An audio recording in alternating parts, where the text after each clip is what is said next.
வணக்கம், என் பேர் சக்தி ஆனந்தன். மை வித்யாஸ் மார்க்கெட்டிங் கம்பெனியுடைய ஓனர். ஸோ ஏதாவது கேள்வி தான் கேட்கலாம், நான் பதில் சொல்ல தயாராக இருக்கேன்.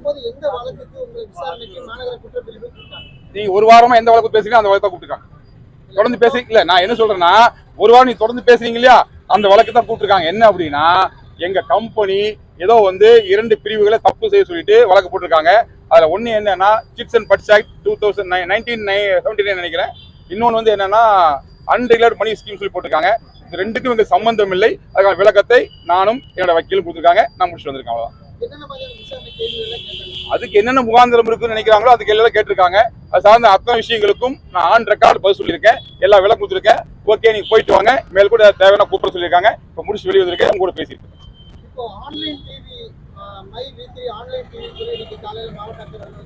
சரி, ஓகே. என்ன புகார் கொடுத்தாங்க சார்? என்ன புகார் கொடுத்தாங்க? புகார் என்ன கொடுத்தாங்க? சரி சரி, ஓகே, ரைட்டு. அதாவது ஓகே, இப்போ இது அவங்களுக்கு எப்ப தெரியுமாமா? அடுத்த கேள்வி, இப்போ கம்ப்ளைண்ட் பண்றாங்களா, இது அவங்களுக்கு எப்ப தெரியும்? நீட்டா தெரியுமா? நான் சொல்றது கம்ப்ளைண்ட் கொடுத்துருக்காங்க, யார் வேணா கொடுத்துட்டுங்க சார். அது சட்டப்படி நிறுவனம் எதிர்கொள்ளும். அது அந்த கம்பெனி என்னவோ அது பார்க்க போகுது, ஓகேவா? அது மேட்டர் கிடையாது. பட் என்னோட கேள்வி என்னன்னா, இப்போ இத்தனை ஆயிரம் கோடி ஊழல் பண்ணிருக்காங்க, இதுல இவங்க பினாமியா இருக்காங்க அப்படி இருக்காங்க சொல்றாங்க இல்லைங்களா? இது அவங்களுக்கு எப்ப தெரியும்? நான் கம்பெனி அமைச்சு 2 வருஷம் ஆச்சு, ஏன் அது இத்தனை அவங்க தெரியலையா? இன்னைக்கு தான் கண்டுபிடிச்சாங்களா அவங்க? அதை தாண்டி இவங்க சொல்ற நிறுவனம் இருக்கு இல்லைங்களா, நான் 2 2.5 ஒர்க் பண்ண கம்பெனி தான், அது ஒன்றும் மாட்டுக்கிறது கிடையாது. ஆனா அதுல வெளியே வந்து கம்பெனி ஆரம்பிச்சு 2 வருஷம் ஆச்சு, இது வரைக்கும் அவங்க புகார் பதிவு வேணும் இல்லை, கோமால இருந்தாங்களா? இன்னைக்கு தான் ஞாபகம் வந்துச்சு அவங்களுக்கு. என்ன காரணம்? இப்ப என்ன ஒண்ணுமே இல்லை சார். இந்த ஒரு விஷயம் ஒரு ஊடக வெளிச்சத்துல, யூடியூப்ல, பேஸ்புக்ல, ஈவன் டிவி சேனல் எங்க திருப்பினாலும் எங்களை பத்தி பேசுறாங்களா? இந்த கேபிள் நாமளும் ஏதாவது பிட்ட போட்டோம்னா நமக்கு ஏதாவது தேருமா? இல்ல நாமளும் 2 பேர் வெளிச்சத்து வருமாங்கிற எண்ணத்துல யாராவது பண்ணிருக்கலாம். ஆனா என்ன பண்ணா இது நான் பார்க்கல, வெளியே வந்துக்கிறேன். மேபி யாராவது பண்ணா அவங்க அதோட நோக்கம் அதை தவிர வேற ஏதாவது இருக்க வாய்ப்பு இல்லைங்க என்னோட கருத்து. தெரியல சார், நான் சொல்றேன் யாராவது கொடுத்தாங்க சொன்னீங்க இல்லையா, கொடுத்திருந்தா கம்ப்ளைண்ட் 2 வருஷமா கொடுத்துக்கணுமா இல்லையா? என்ன சொல்றேன், கம்ப்ளைண்ட் கொடுக்க பின்னால முகாந்திரம் இருந்தா, அது சொல்றவங்க எல்லாம் விவரமானவங்களா இருந்தா, அது உண்மையா நடந்திருந்தா இவங்க 2 வருஷமா கொடுத்துக்கணுமா இல்லையா? இன்னும் அவசியம் என்ன? அது ஏதோ முகாந்திரம் இருந்தா கொடுத்துக்கலாம்ல, அது உள்நோக்கம் இருக்கா இல்லையா? நிச்சயமா இருக்காங்க.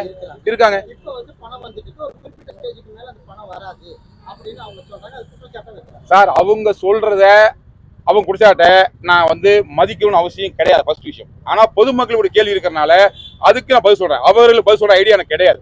ஏன்னா அவங்க அதாவது பாட்டதி பேர் வாங்க இருக்காங்க, குற்றம் முடிஞ்ச பேர் வாங்க, அவங்க பார்த்தாலும் குற்றம் சொல்றது மட்டும் தான் அவங்க நோக்கமே ஒழிய அதுல உருப்படியாக பாக்குறதுக்கு அவங்க தயாரா இல்லை. ஆனா இன்னைக்கு நீங்க ஜென்ரலா ஒரு பொதுமக்கள் சார்பில் ஒரு கேள்வி கேட்கறீங்கன்னா அதுக்கு நான் பதில் சொல்றேன். Simple sir. இன்னைக்கு விளம்பரத்துறை என்னைக்கு அழிஞ்சு போகுமா? என்னைக்கு இன்னொரு க்ளோஸ், அடுத்த வருஷம் மார்ச்சோட முடிச்சிருவாங்க கணக்கு இருக்கா?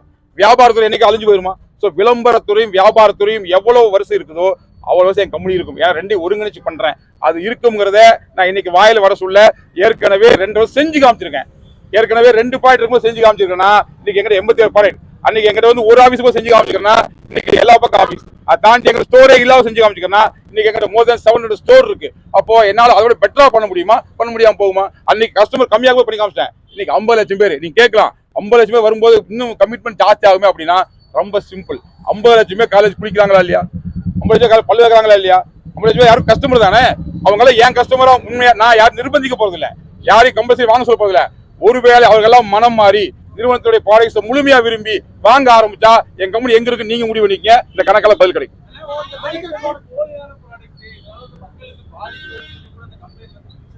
சரி, இப்போ போலியான ப்ராடக்ட் சொன்னா அது நிரூபிக்கணுமா இல்லையா? இப்போ அரசாங்கம் ஒரு விஷயத்த அனலைஸ் பண்ணும், அதுக்கு எல்லா சர்டிபிகேட் இருக்கு. அவ கொடுத்தவங்கள யாரு? ஒரு ப்ராடக்ட்டை தயாரிக்கிற சர்டிபிகேட் வேணும் தானே. ஸோ அதுக்கு என்னென்ன தேவையோ எல்லா சர்டிபிகேட் இருக்கு, அதை நம்ம வச்சுதான் பிசினஸ் பண்றோம். போலினா பிடிச்சி நிரூபிக்க சொல்லுங்க, எங்க மேல வழக்கு போட சொல்லுங்க, நான் பதில் சொல்றேன். சார் இப்போ சும்மா போற போக்கில் போலீஸ் போனா சும்மா வாய் சொல்லுங்க நிறைய சொல்லலாம் சார். வேற எவிடன்ஸ் கேள்விக்கு பதில் வேணுமா இல்லைங்களா? ஸோ நான் பப்ளிக் விற்கிறேன், நான் ரகசியம் பொட்டங்கட்டியே கொடுக்குறேன். பப்ளிக்ல ஸ்டோர்ல அங்கங்க போர்டு வச்சுட்டு இருக்காங்க, ஒரு போலியான பொருள் விற்க சொல்லி நான் அனுமதிக்க முடியுமா? ரெக்கமெண்ட் முடியுமா? என் மக்கள் விற்பாங்களா? எப்படி பப்ளிக் விற்க முடியும்? கேள்வி நீங்க கேள்வி கேட்கலாம், பட் கேள்வி என்ற கேள்வி நியாயமானதா இல்லையா? ஒரு பொருள் போலியா இருந்தா பப்ளிக் விற்க முடியுமா? ஒரு சேனல்ல காமிக்க முடியுமா? இத்தனை பேர் ரெக்கமெண்ட் முடியுமா? ஏன் கேட்கறேன், இப்ப இத்தனை லட்சம் பேர் சொல்றாங்க, அதுல ஒருத்தர் சொல்றாரு எல்லாரும் பாமர மக்கள். ஏங்க என் கம்பெனில ஒரு பிளான்ல உள்ள இன்கம் ஏன் பண்ணா ஒரு கேப்சா விஷயம் போடணும். அந்த கேப்சாவை ஒரு 7 டிஜிட் இருக்கும், அதுவும் 9-15 செகண்ட்ல போடணும்னு சொன்னா எப்படி ஒரு பாமரதா செய்ய முடியும்? ஸோ அவருக்கு படிக்க தெரிஞ்சிருக்கணும், இங்கிலீஷும் நம்பர் படிக்க தெரிஞ்சிருக்கணும், அதை தாண்டி டைமிங்குள்ள போட தெரிஞ்சிருக்கணும். இதெல்லாம் இருந்தாலும் பண்ண முடியும்னா எப்படி அவங்க பாமரனா இருக்க முடியும்? ஸோ அனைத்து துறை மெம்பரும் எங்கிட்ட இருக்காங்க. அப்படி இருக்கும்போது அவங்களால ஒருத்தரும் கூட யோசிக்காம யோசிக்க போறாங்க. அதெல்லாம் கேள்வி. இத்தனை நாள் யோசிக்காம இன்னைக்கே யோசிக்கிறாங்க. ஒரு ஊடக வெளிச்சம் வந்துருச்சு, மைவித்திங்கிற பேரை சொன்னா நமக்கு ஒரு பப்ளிசிட்டி கிடைக்கும் நினைக்கும் போது யாரோ அந்த பப்ளிசிட்டி பயன்படுத்திக்கிறாங்க. பயன்படுத்திக்கிட்டு வாழ்த்துக்கள். அவ்வளவுதான். பொதுமக்கள் அவ்வளவு பேர் கூட்டமா கூடியிருந்தாங்க. அவங்களும் ரொம்ப நேரம் இது பண்ணாங்க. இந்த வழக்கை நீங்க வாபஸ் பெறணும்னு சொன்னாங்க. அவங்க விருப்பம், அது நான் சொல்ல. அவங்க சொன்னாங்க. அப்ப நீங்களும் கலந்து போங்கன்னு சொன்னீங்க. ஆமா, அதுக்காக வந்தேன் நானு. மாவட்ட ஆட்சியர் அலுவலகத்துக்கு தான் அந்த கூட்டம் எல்லாம் வரதா சொன்னாங்க. அதை பத்தி சொல்லுங்க சார். இப்போ சிம்பிள் சார், போய் எங்க கம்பெனி ப்ராப்பரா செயல்படுத்துங்கிறத நான் 2 வருஷம் செஞ்சு காமிச்சிருக்கேன். வாயில சொல்ல நான் ப்ரூவ் பண்ணிருக்கேன். 2.5 இயர்ஸா எங்க மக்களுக்கு என்ன சொல்லணும் செஞ்சு காமிச்சிருக்கேன். இன்னைக்கு தொடர்ந்து செஞ்சுட்டு இருக்கேன், இனிமேல் செய்ய போறேன். அது எந்த குழப்பம் எங்க மக்களுக்கு இல்லை. ஆனா யாராவது வழக்கு கொடுக்குறாரு, ஒரு புகார் கொடுக்குறாரு, இப்படி கம்பெனி தப்பு பண்ணுது, இந்த விதத்துல மோசம், ஏதோ தொடர்ந்து புகார் பல முறை அட்டாக் கஜினி மூமெண்ட் தோத்து போயிடுவார், அதாவது அதிகமாக அட்டாக் பண்ணி கொடுத்துருக்காரு. அப்படி அட்டாக் பண்ணி கொடுத்ததுல ஒரு மூவ்மெண்ட்ல ஒரு எஃப்ஐஆர் ஃபைல் பண்றாங்க. அந்த எஃப்ஐஆர் ஃபைல் பண்ணி 10 ஃபைல் பண்றாங்க. ஃபைல் பண்ணதுக்கு அப்புறம் 2 டேஸ் கழிச்சு தகவல் தெரியுது. எது அவங்க கம்பெனி இங்க போலீஸ் ஸ்டேஷன் கூட சொல்ல, ஏன்னா சொன்னது யாரு? மக்கள் பேஸ்புக்ல பார்த்து சொல்றாங்க. ஸோ பார்த்தேன் யாரோ எஃப்ஐஆர் பேசுறாங்க, இதுக்கு மேல நம்ம பேசலாம் சொல்லிட்டு ஏன் சேனல்லையே நான் எஃப்ஐஆர் வாங்க எஃப்ஐஆர் 2 செக்ஷன்ல போட்டிருக்காங்க. இந்த 2 செக்ஷன் நமக்கு சம்பந்தமே இல்லை, இது பதில் சொல்றதுக்கு நமக்கு முடியும் சொல்லி சிம்பிளா முடிச்சிடறேன். என்னுடைய MD4ல என்னோட யூடியூப் சேனல்ல பேசியிருக்கேன். இது எப்போ இந்த விஷயம் நடந்து 4 நாள் கழிச்சு. அதுக்கப்புறம் அந்த நபர் வெற்றி முடக்கப்பட்டது, எல்லாமே க்ளோஸ், 1000 கோடி தடுத்துட்டு சொல்லிட்டு அவர் பெருசா கொண்டாடும் போது அதை பாக்குற மக்கள் கொஞ்சம் வருத்தப்படுறான். இதை தாண்டி RS 2 ஆபீஸ் மூடிட்டோம், 2 ஸ்டோர் மூடிட்டோம், எந்த ஸ்டோர் மூடிருக்காங்க காமிக்க சொல்லுங்க. சும்மா வாய்க்கு அடிச்சு விட்டு இல்லாப்பலா சொல்லி ஒரு அவதூறு பிரச்சாரத்தை கிளப்பும் போது அங்க மக்கள் கோவப்படுறான், வருத்தப்படுறான். அப்ப இதை போய் முறையிடுவோம் யாருகிட்ட? கோயம்புத்தூர் யார் பொறுப்பு? யார் முக்கிய மாவட்ட ஆட்சியர்? அவரை பார்த்து சந்திச்சு சொல்ல போற சொல்லிட்டு கொஞ்சம் பேர் கிளம்புற முடிவு பண்றான். என்கிட்ட கேட்கறான், சார் நாங்க போய் கம்ப்ளைண்ட் பண்றோம், பண்ணிக்கோன்றேன். எப்போ? கொஞ்சம் பேர் நினைக்கும் போது. அப்புறம் ஒரு லெவலுக்கு மேல சனிக்கிழமை கால வரைக்கும் இதை பத்தி பேசவே இல்லை, யோசிக்கவே இல்லை. திடீர்னு சனிக்கிழமை மதியமே ஒரு தகவல் வருது, என்னப்பா அப்படின்னு சொல்லி பேசும்போது, சார் நாங்க மொத்தமா கிளம்புறோம், ஊர்ல இருந்து எங்க ஊர் பஸ்ஸே வருது. ஏன்னா நீ தான் வரணும்னு சொன்னேன், எங்க ஊர் பஸ்ஸே வருது, நான் கிளம்புறேன், எல்லாம் கிளம்பிட்டாங்க சொல்லி போயிட்டு அங்கிருந்து 2 பஸ் 3 பஸ் அங்க சொல்லும் போது எனக்கு ஒரு பயம் வருது. ஏன்னா இந்த மாவட்ட ஆட்சியாளர் இந்த லொகேஷனுங்கிறது எவ்வளவு சென்சிட்டிவான பிளேஸ். 50 மீட்டர்ல கமிஷன் ஆபீஸ், இந்த 50 மீட்டர்ல SP ஆபீஸ், ஆப்போசிட்ல பார்த்தா ஃபயர் சர்வீஸ் ஸ்டேஷன், இங்க ரயில்வே ஸ்டேஷன், அந்த பக்கம் GH, இந்த பக்கம் KG ஹாஸ்பிட்டல், கோர்ட்னு சொல்லும் போது ஹார்ட் ஆஃப் த லொகேஷன் இது. இங்க அதுல வந்து என்ன இருக்கும்? சோ அப்ப நான் என்ன சொல்றேன், தயவு செஞ்சு அங்க போகாதீங்க, இந்த இடம் தாங்க தப்பா போயிடும், பொதுமக்கள் கிடைச்சல் பண்றதுக்கு நம்ம அனுமதிக்க கூடாது. ஏன்னா மக்கள் சொல்லி போட்டு வாயில் சொல்ற செஞ்சு காமிக்க சொன்னோம். அப்ப என்ன பண்றாங்க, சார் நாங்க சொல்லியாச்சு, மக்களை தயாராயிட்டாங்க, ஆனா தடுத்து இருக்க முடியாது, என்ன பண்ணலாம் கேட்கறாங்க. சரி வேற இடம் சொல்றேன், இங்க போகாத சொல்றேன், சரி இடம் சொல்லுங்க சொல்றாங்க. அப்ப நான் கூப்பிட்டு கேட்கறேன், எனக்கு கரெக்டா பதில் வரல. அதுக்கப்புறம் ஞாயிற்றுக்கிழமை காலை 10 மணி தான் சொல்றேன், நீலம்பூர் பைபாஸ்ல நின்னுக்குங்க. கொடிசியாக தெரியும், பட் வந்தாலும் அங்கேயும் டிராபிக் ஆகும், சிட்டில வந்து அங்கேயும் பிரச்சனை ஆகும். ஏன்னா அதுவும் மெயினா இல்லை. எத்தனை வசி அங்க பாத்தீங்களா, எத்தனை வண்டி இருந்துச்சு, இதெல்லாம் உள்ள வந்து என்ன இருக்கும், பப்ளிக் கூட உள்ள போயிருவான், வண்டி எல்லாம் எங்க நிறுத்துறது, பார்க்கிங் இருக்காங்க. சோ பெரிய கவலை வர ஆகும் போதுதான் நான் என்ன பண்றேன், மக்களுக்கு சிரமம் தான் பரவாயில்ல, தட் இஸ் எங்க மக்களுக்கு. நீங்க வந்து ஆட்டோமேட்டிக் எல்லாம் எங்க இல்லைங்க, LNT பைபாஸ்ல ரோட் டோர்மெண்ட் இல்லைங்க, வண்டி விட்டே இறங்காத, அப்படி இறங்கினாலும் கீழே நில்லு, மணி வண்டி ஏறி ரோட்டுக்கு டிஸ்டர்ப் பண்ணாத, உள்ள வராத, ஓரமா நில்லு, தண்ணி பாட்டு நீயே கொண்டுக்கோ, எல்லாம் சொல்லியாச்சு. இதான் நடந்தது. அப்போ கூடவே என்ன பண்றோம், ஞாயிற்றுக்கிழமை அந்த லோக்கல் மெம்பர்ஸ் இருப்பாங்கல்ல, அவங்களுக்கு கூட சொல்றோம், ஐயா நீங்க போய் பக்கத்து ஸ்டேஷன் சொல்லிருங்க, ஏன்னா திடீர்னு கூட்டம் வந்தா அவங்களுக்கு கன்ஃபியூஸ் ஆயிரும். ஸோ ஸ்டேஷன்ல தகவல் சொல்லிட்டு சொல்லும்போது போய் சூழல் சொல்றாங்க. அவங்க சொல்றாங்க எங்க லிமிட் இது கிடையாது, இது வந்து பக்கத்துக்கு சிக்னல் இருப்பாங்கட்டாங்க.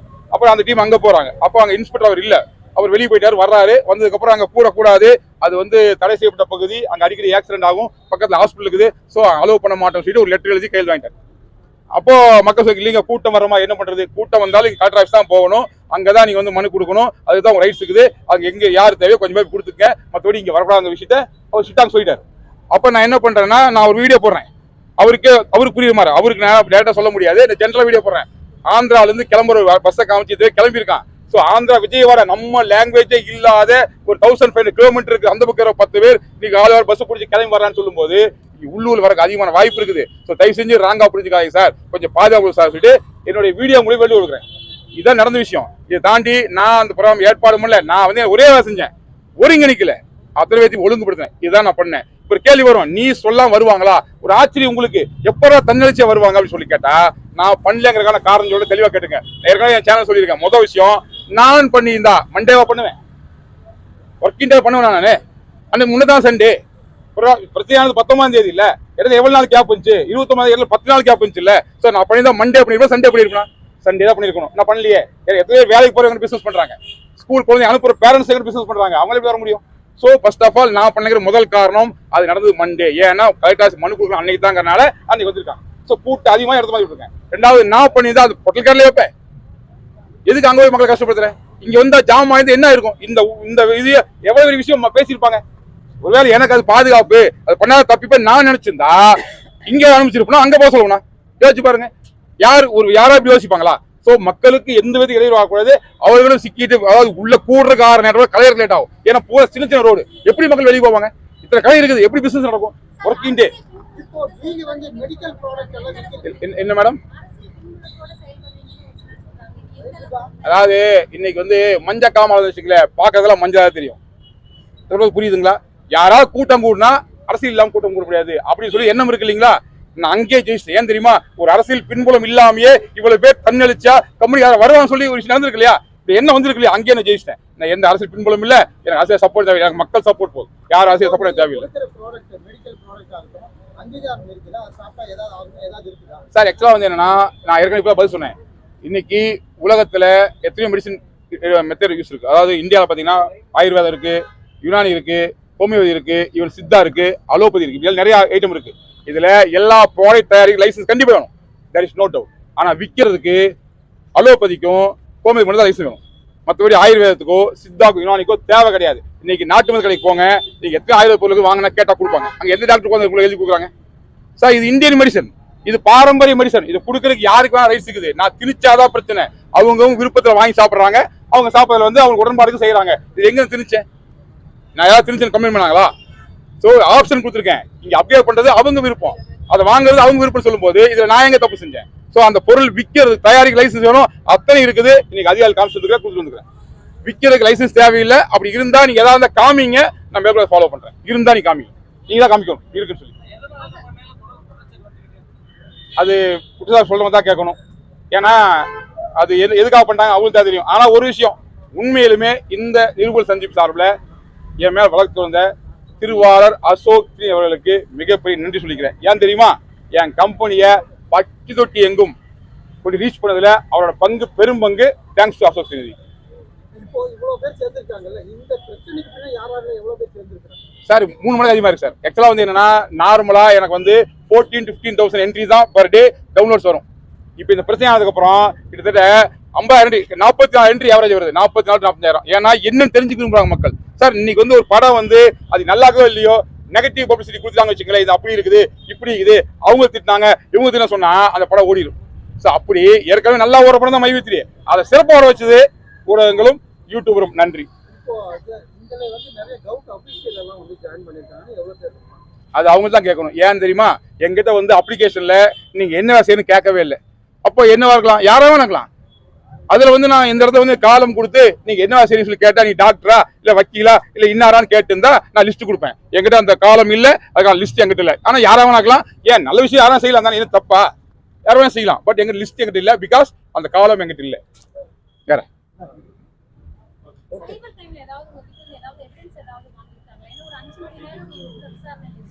இப்ப விசாரி சைபர் கிரைம் இல்லைங்க, சிட்டி கிரைம். சைபர் கிரைம் கேட்க 3 மாசம் வந்து போயிட்டேன். எவிடன்ஸ் இல்ல, அதாவது என்னன்னா டாக்குமெண்ட்ஸ் இது ப்ராப்பரா கொடுக்க வேண்டிய விஷயம். வெறும் வாயு சொல்லி வர முடியாது. ஒரு கம்பெனி சரியா நடக்குது அப்படின்னா, இப்ப நீங்க லைசன்ஸ் வண்டி ஓட்ட தெரியுமா, வண்டி லைசன்ஸ் கேட்டா கொடுக்கணும். சரிதானே? வண்டி ஓட்டிங்க ஆர்சிபி கேட்டா கொடுக்கணும். எங்க இருக்குன்னு சொன்னா பார்த்தா கேட்டா கொடுக்கணும் இல்ல. அப்படி ஒரு நிறுவனம் நடத்துறதுக்கு, ஒரு செயல்திட்டம் செயல்படுத்துறதுக்கு என்னென்ன வேணும்னு இருக்காங்களோ அதெல்லாம் அவங்க கேட்டாங்க, எல்லாம் கொடுத்து வந்திருக்கேன். ஒண்ணுமே இல்லைங்க சார், என் லாயர் பாத்துக்குவாங்க. ஏன்னா இது வந்து இது வழக்குல எந்த முகாந்தரம் இல்ல, எல்லா பக்கம் எங்க டாக்குமெண்ட் இருக்கு, எல்லா விளக்கம் கொடுத்துக்கிறோம். இதுக்கப்புறம் என்ன பண்ண போறாங்க, அது ஒண்ணுமே தள்ளுபடி போறாங்க, அவ்வளவுதான். அதுக்கு மேல கோர்ட்டுக்கு வந்தா நான் பேஸ் பண்ண போறோம், அவ்வளவுதான். ஒண்ணுமே இல்லை சார். இப்ப ஏற்கனவே இந்த முகாந்திரம் ஏதாவது இருக்குதா, இந்த சட்ட சரத்துக்குள்ள நம்ம ஏதாவது பண்றோமாங்கிறத ஏடிஜி விசாரிச்சாங்க, எல்லா டாக்குமெண்ட் கேட்டாங்க, எல்லாம் கொடுத்தாச்சு. மேல் கொண்டு தேவையான கூப்பிட சொல்லியிருக்காங்க. விசாரணை உதவி தயாராக கூப்பிட்டா வரப்போறோம், அவ்வளவுதான். 5 பிரிவு நீங்க சொல்லுங்க, எனக்கு தெரிஞ்சு 2 பிரிவு தான். 3 பிரிவு என்னன்னு சொல்லி சொல்றவங்க சொல்லுங்க. சும்மா அடிச்சுடுறதா 5 பிரிவு 10 பிரிவு வாய்க்கு வந்து சொல்ல வேண்டியதானே. என்னங்க சார், நான் தப்புதான் வாங்கணும். அதாவது வழக்கமா என்ன பண்ணுவாங்கன்னா, இந்த மாதிரி கேஸ் எல்லாம் வந்ததுன்னா ஒண்ணு அரெஸ்ட் பண்ணி போலீஸ் ஜாமீன் விடுவாங்க, இல்லன்னு சொன்னா அரெஸ்ட் பண்ணி வச்சு நம்ம வந்து வக்கீல் ஜாமீன் எடுக்கணும். அப்படி இல்லைன்னா ஏபி எடுக்கணும். அப்படிதானுங்க. இது எதையுமே நான் பண்ணல. ஏன் நான் உண்மையாக்குறேன். எனக்கு மடியில கனம் இல்ல, வழியில பயம் இல்ல, தைரியம் வந்துட்டு போறேன். அவ்வளவுதான். எதுக்கு முன்ஜாமீன் நான் வாங்கணும்? நான் தப்பட முன்ஜாமீன் வாங்கணும். யாருக்கு சவால் இல்ல. என்ன அசிங்கப்படுத்த கொடுக்கிற ஒரு செய்தி என்ன அப்படின்னா, இந்த கூட்டத்தை நான் கூட்டினேன்னு சொல்றீங்க இல்லையா, அதுக்கு என்ற பதில் இந்த கூட்டத்தை நான் கூட்டி இருந்தால் இது என் கூட்டம் அல்லன்னு காமிக்கிறதுக்காக. அவ்வளவுதான், வேற ஒண்ணும் இல்ல. யாருக்கும் ஆசைப்பட சொல்லுங்க, எனக்கு பர்மிஷன் வாங்கி கொடுங்க, நான் கூட்டி காமிக்கிறேன். எவ்வளவு ஆசைப்படுறீங்க நீங்க சொல்லுங்க, ஒரு நம்பர் சொல்லுங்க, நான் கூப்பிடுறேன். என்னுடைய கணிப்பு சரியா இருந்தா எனக்கு ஒரு வாரம் டைம் கொடுத்தா போதும். வருஷ கணக்கில் வேண்டாம், ஒரு வாரம் டைம் கொடுத்தா போதும். குறைஞ்சபட்சம் என்னால 20 லட்சம் பேர் கூப்பிட முடியும் ஒரு ஸ்பாட்ல. செஞ்சு காமிக்கிறேன். எனக்கு யாராவது பர்மிஷன் வாங்கி கொடுங்க, டெஃபனட்டா செஞ்சு காமிக்கிறேன். யாருக்கு ஆசைக்குதோ வாங்கி கொடுங்க. ரெடி. ஒரு யாரும் இல்ல. நீங்க கேக்குறீங்கல்ல, உங்கள்கிட்ட என்னடா இருக்குது, நீ கூட்டம் கேக்குறீங்களா, இருக்குன்னு சொல்றேன். எதுக்கு பயப்படுத்தணும் சார்? ஏன் கூட்டம் எனக்கு இருக்குது. இது யாரு எதுக்கு மத்தவங்க பயந்துக்கணும்? எதுக்கு நான் பயப்படுத்தணும்?